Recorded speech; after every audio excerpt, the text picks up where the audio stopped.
the Rams are forced into a massive decision heading into next offseason, which we already have to prepare for with some tough cuts on the books in order to save salary cap space. All that and more on this episode of Rams Digest. Welcome back to another episode of Rams Digest. I'm your host, Joshua Finehirsh.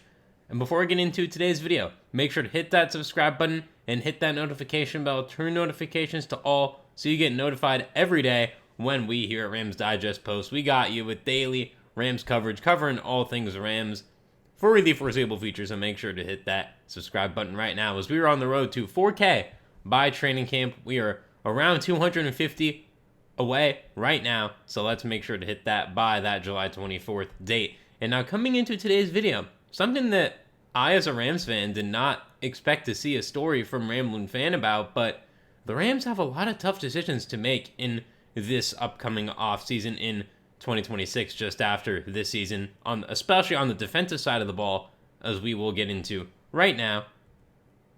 The Los Angeles Rams pass rush erupted for 16 quarterback sacks in just 2 games in the NFL playoffs.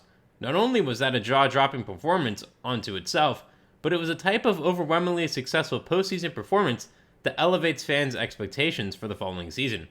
And since the Rams defense only generated 38 quarterback sacks last season, which is only good enough to fall as the 21st ranked NFL pass rush, there's plenty of room to grow. In just 2 games, the Rams managed to generate over 42% of their entire 2024 regular season number of quarterback sacks. That is far better than what anyone hoped for. Yes, totally. Those 2 playoff games, the defensive line was absolutely amazing, and that's where some of these tough decisions are going to come in. Because you have so many young players on the line. You got Jared Verse, you got Braden Fisk, you got Kobe Turner, you got Byron Young. Now Puka Nacua comes in as your run stopper. And that defensive line, in my opinion, should be a top 10 defensive line in the NFL this year. Comment that down below what you think about that, where the Rams defensive line will rank. But I do agree that there are raised expectations for this defensive line for sure. But there are more than huge performances awaiting the Rams shortly. You see, several young Rams pass rushers are likely to use their outstanding performance in the recent NFL playoffs to turn into huge NFL payoffs. The Rams are no strangers to huge mega deals, having made it a point to ensure the all-pro defensive lineman Aaron Donald remained one of the highest paid non-quarterbacks of the NFL players during his time. Now that he is retired, other NFL stars are aiming for that lofty perch. Yeah, again, the Rams don't really have somebody at that level of an Aaron Donald right now just yet, but what we saw from Jared Verse as a rookie, winning Defensive Player Rookie of the Year, we will see exactly how that turns out.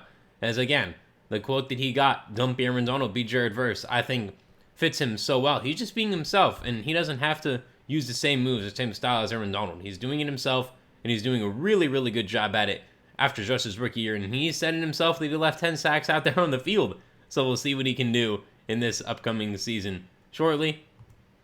The Rams do not have to shed players to free up salary cap space quite yet. The Rams have 2 more seasons on the rookie contracts of outside linebacker Byron Young and defensive tackle Kobe Turner.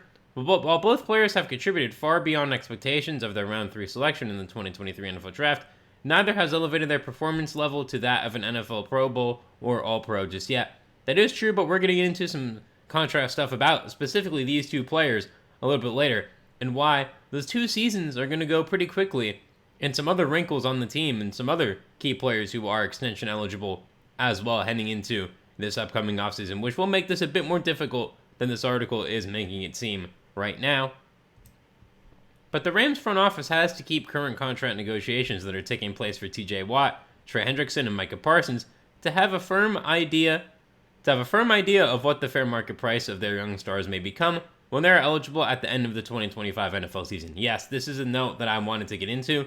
After this upcoming season, the 2026 offseason, what I mean by that is March 2026, not after the 2026 season. After this season, is that Kobe Turner and Byron Young are extension eligible, as is Puka Nacua. Yes, Puka Nacua, who's had 2 great seasons. I expect him to have another one, and he's going to ask for a ton of money. He's going to want to be a top 5 paid wide receiver, and he's probably going to deserve it. And a Kyren Williams as well is extension eligible, so it is not going to be as easy to extend all these players. And I'm going to get into the cap space outlook of the 2026 season a bit later on, and we can really take more of a deep dive into both players and just how exactly this could go down for this Rams team. As soon as those contracts are either inked or abandoned, the team will have a new pair of overachievers to negotiate contract extensions with Defensive Rookie of the Year, outside linebacker Jared Verse, and defensive tackle Braden Fisk. Can the team afford to pay all 4 young players what they are worth when the time comes? Believe it or not, some NFL analysts are already suggesting the answer to that question is no. I might have to agree with them on that. I think Jared Verse is safe. If he continues to do what he's doing, he's safe. He's the leader.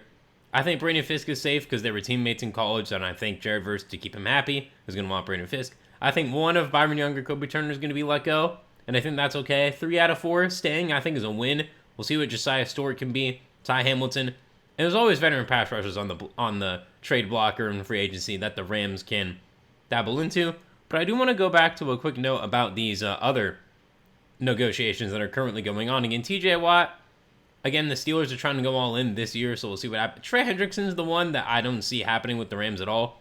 Again, the Rams know how to treat their players. This is not a shot at the Bengals, but again, the Bengals, pay this guy, please. He is by far your best defender. It's not even close.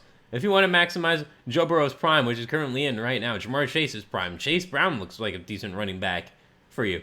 Pay him. I don't see the Rams doing that. Michael Parsons is the interesting one because I think Jerry Jones, they'll eventually come to an agreement.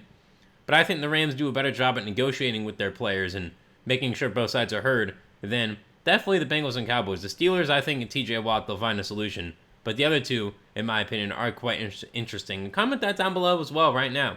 What you think about those other contract negotiations that are taking place around the league and how that could affect the Rams and the prices of these young defensive players. Because all 3 of these players right here should be paid like top 5 defensive players in the league. Because they all are. So we'll see just exactly how that goes.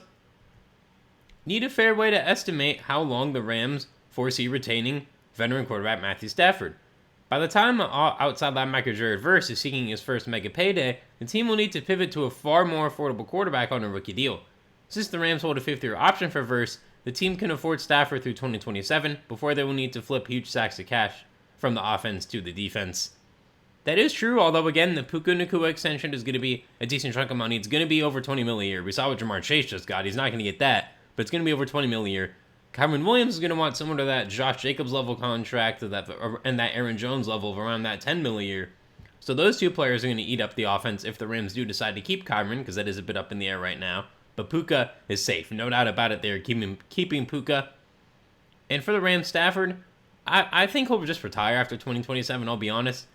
I could see that because Devontae is a free agent going into that 2027 offseason as well. So I think the Rams did Devontae on a 2-year deal to maximize the final 2 years of Stafford. And again, the thing to note about the Rams in the next draft is they do have that extra pick from the Falcons, that first-round pick. And if the Falcons are, around that 10-11 pick range, that could be a franchise quarterback. You draft, sit for a year, and then you start that quarterback. So the Rams may not actually have to flip any players per se, but again, I get what they mean by flipping huge sacks of cash because the offense costs a lot of money now. It's going to go to the defense, but again, if the Rams play this right, which I think they will, you draft a quarterback in 26, Stafford can walk off in the sunset in 2027 onto a Hall of Fame career. He is not Dak Prescott with a ring, Bill Barnwell. He is a Hall of Famer, and he can just enjoy his final few years in the NFL, and still playing at a pretty high level, too. I expect big things from him this team, so we'll see exactly how that goes. As soon as those that is on me right there. Need a fair way to see how long they will be developing. Yes, that is true, of course.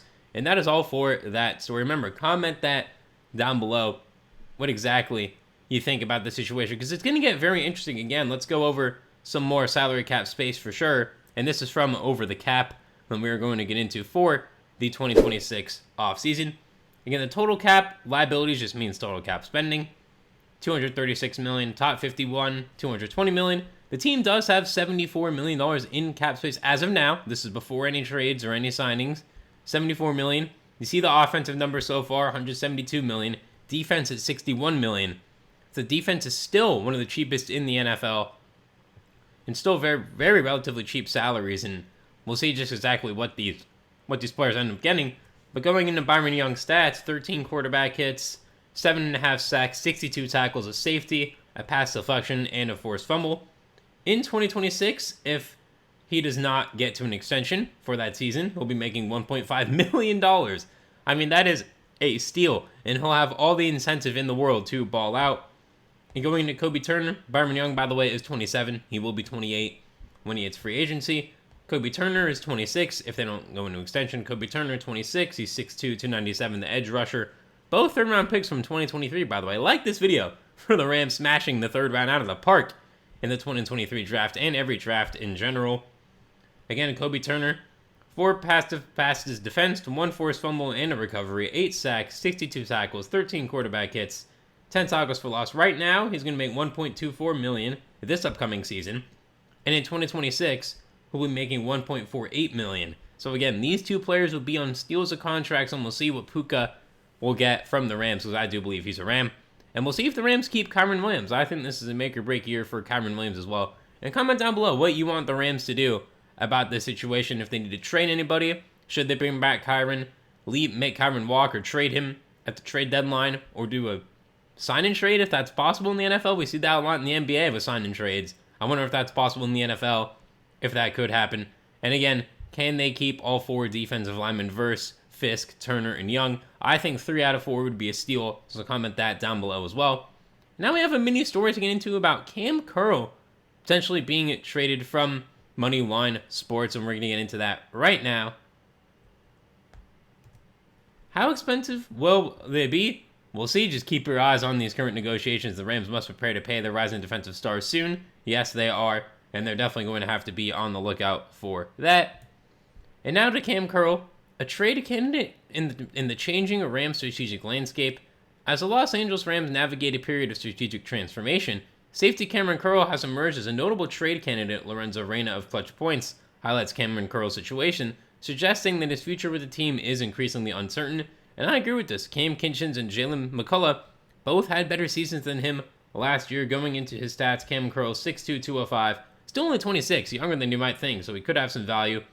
Again, he had 9 passes defensed. Sorry, I'm looking to read some stats here. 9 passes defensed, 2 forced fumbles, a fumble recovery, a fumble return touchdown, which is the photo you saw in my intro video, 1 sack, and 79 tackles and 1 QB hit. He's set to be an unrestricted free agent in 2026, so we will see exactly how that goes down for this Rams team. And Curl's potential departure could be attributed to the Rams' shifting priorities and roster adjustments.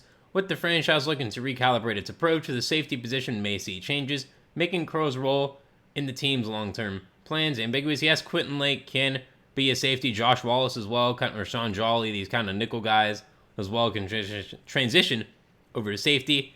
And we'll see exactly what the Rams do at safety in this upcoming offseason as well. So, and Cameron Curl being traded does make sense because, again, we have all these extensions to give out. If you trade Cam Curl, that's less money already on the books, and you don't need to worry about bringing him back. You can at least maybe get a 6th-round pick for him, despite him having a down year. So that'll be very interesting to see just exactly how the Rams handle this situation. The uncertainty surrounding Curl's status not only reflects the Rams' evolving strategy, but also underscores the competitive nature of the NFL, where player movements can significantly impact team dynamics. As the Rams assess their roster, Curl's situation serves as a reminder of the fluidity within the league and the ongoing adjustments teams must make in the pursuit of success. Oh yeah, I definitely agree with this. Teams change, the league changes, the strategy changes on how you can be successful in the league, so it's very important to always be up to date with all of those things and the analytics. And again, Cam Curl had a bit of a down year for the Rams. He didn't have an interception. He was kind of getting beat on routes. He was missing some tackles, so I would agree with this as long as the Rams can get, a 6th-round pick back for him. I don't want to trade him for a 7th because I just don't think that really helps us, but I understand why, if they were to trade him, just to get him off the books. It's less money to worry about, one less player to worry about, heading into this free agency and offseason of very important circumstances for the LA Rams. And that is all for this episode of Rams Digest. Thank you for watching. As always, make sure to comment down below your thoughts on this Rams defensive line. Who can they keep? I think 3 out of 4 is a steal. I think one of Byron Young or Kobe Turner will not be kept. I think the Florida State boys will be. So comment that down below as well. And comment down below your thoughts on the Rams' future in general and what they need to do at the quarterback position. Because as the article from Ramblin' Fans said, they can only afford Stafford at this current salary up through 2027. So what will they do in that first round? I believe a quarterback is necessary. And the Cam Curl trade. What you think about that? Comment that down below. I agree with it as long as it's for a higher than 7th round pick. I know we're not going to get a lot, but if we can just get a 6th or a 5th, that would be great value for this Rams team. Like this video for the Rams smashing it out of the park in the 3rd round of the 2023 NFL Draft with Byron Young and Kobe Turner. Remember to hit that subscribe button and turn on that notification bell to all. We are on the road to 4K by training camp July 24th, so make sure to be part of the journey right now. Hit that subscribe button. I've been your host, Joshua Finehirsh, as always. Thank you very much for watching another episode of Rams Digest. I hope you enjoyed it. I'll see you soon for another one, and I hope you have a great rest of your day.